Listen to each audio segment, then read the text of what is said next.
నగరంలో వర్షం వస్తే చాలు రోడ్లు చెరువులు కావాల్సిందే. ట్రాఫిక్తో ప్రజలు ఇబ్బందులు పడాల్సిందే. లోతట్టు ప్రాంత ప్రజలు వరద నీటితో సావాసం చేయాల్సిందే. అయితే ఈ సమస్యలన్నింటికీ శాశ్వత పరిష్కారం చూపేలా జేఎన్టీయూహెచ్ నిపుణులు 2018లో సమగ్ర వరద నియంత్రణ ప్రణాళికలను రూపొందించారు. అయితే నిధుల కొరత సాకుతో ఈ రిపోర్టును ప్రస్తుత సర్కార్ అటకెక్కించింది.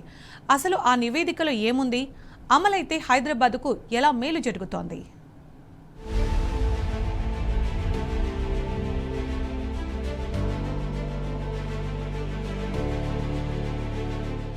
హైదరాబాద్లో వర్షం వస్తే రోడ్లన్నీ చెరువులను తలపిస్తాయి.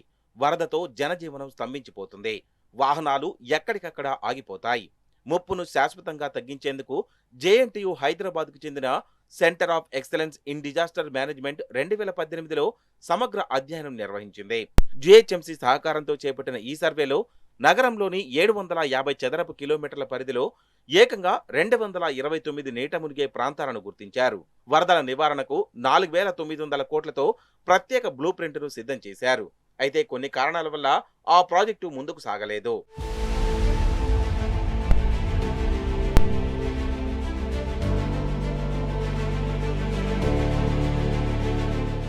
ఈ రిపోర్టులో ప్రధానంగా వర్షపు నీటి ప్రవాహం వల్ల ట్రాఫిక్ జామ్ కాకుండా ఎలా చూడాలో సూచించారు. భారీ వర్షాలు కురిసినప్పుడు వరద నీరు రోడ్లపై నిల్వ కాకుండా ప్రత్యేక స్టార్మ్ వాటర్ డ్రైన్లు, ఫ్లడ్ బైపాస్ ఛానళ్లు, వర్షపు నీటి నిల్వ ట్యాంకులు, సౌరశక్తితో పనిచేసే పంపింగ్ వ్యవస్థలను ఏర్పాటు చేయాలని ప్రతిపాదించారు.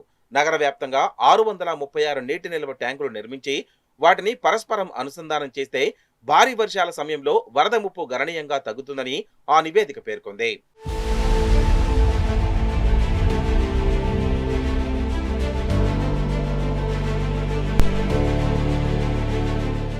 నగరంలో భూగర్భ జలాలను పెంచేందుకు రెయిన్ వాటర్ హార్వెస్టింగ్ పిట్స్ ఏర్పాటు చేయాలని నిపుణులు సూచించారు. వీటిలో 17,767 గుంతలను ప్రభుత్వ భూముల్లో నిర్మించాలని ప్రతిపాదించారు. మేజర్ స్టార్మ్ వాటర్ డ్రైన్లు, 1000 కిలోమీటర్లకు పైగా మైనర్ కాలువలను అభివృద్ధి చేసి ఒకే నెట్వర్క్ గా అనుసంధానం చేయాలని సిఫార్సు చేశారు. ఈ వ్యవస్థ ద్వారా వర్షపు నీరు వేగంగా తరలిపోవడంతో రోడ్లపై నీరు నిలిచే పరిస్థితులు తగ్గుతాయని పేర్కొన్నారు.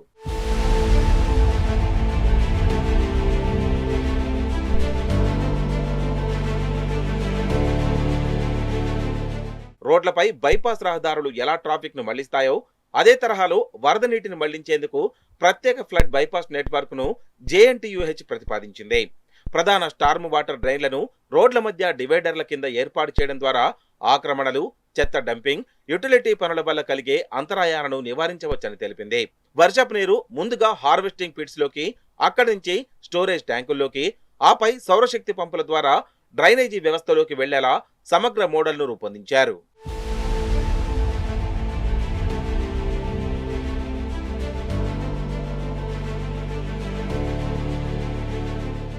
నగరంలో వరదల తీవ్రత పెరగడానికి గల కారణాలను జేఎన్టీయూహెచ్ బృందం గుర్తించింది.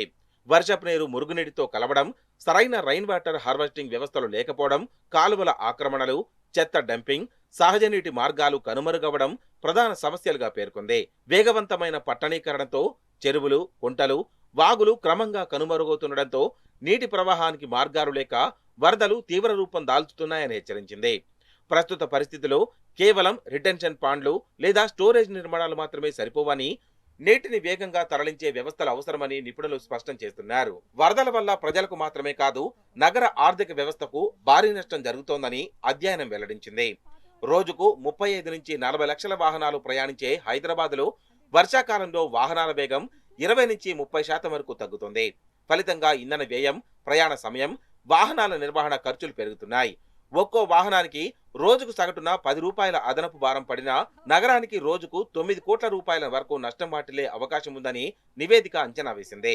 ఏడాదికి ఈ నష్టం 3,000 కోట్ల రూపాయలకు చేరుతుందని నిపుణులు హెచ్చరిస్తున్నారు. గవర్నమెంట్ ఇప్పుడుకన్నా కానీ ఒక స్ట్రాటజిక్ డెవలప్ చేసుకోవాలా, దానికి అనుసంధానంగా ఎక్స్క్లూజివ్ వర్షపు నీటి ఒక ఛానల్స్ డెవలప్ చేసుకోని చెప్తున్నాను.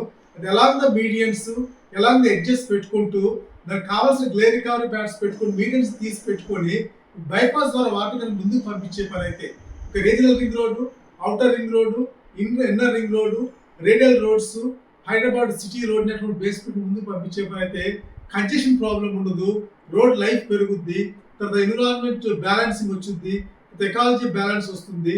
సేమ్ టైం బిఓటి బేస్ మీద కూడా మనం వాటర్ ట్యాంక్స్ కానీ లేదు బోర్వెల్ బేస్డ్ ఛార్జింగ్ కానీ బిఓటి బేస్ మీద పెట్టుకునే పని అయితే ఈ ప్రాజెక్ట్ సక్సెస్ అవుతుందని ఇప్పుడున్న సిచ్యువేషన్ లో ఒక 8,000 నుంచి 9,000 క్రోర్స్ లో అప్పుడు ప్రాజెక్ట్ ని క్లోజ్ చేయొచ్చు.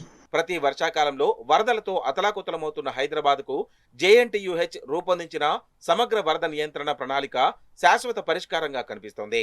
అయితే వేల కోట్ల రూపాయల వ్యయంతో కూడిన ఈ ప్రాజెక్ట్ మళ్లీ పట్టాలెక్కుతుందా లేక నివేదికలకే పరిమితమవుతుందా అన్నది ఇప్పుడు ఆసక్తికరంగా మారింది.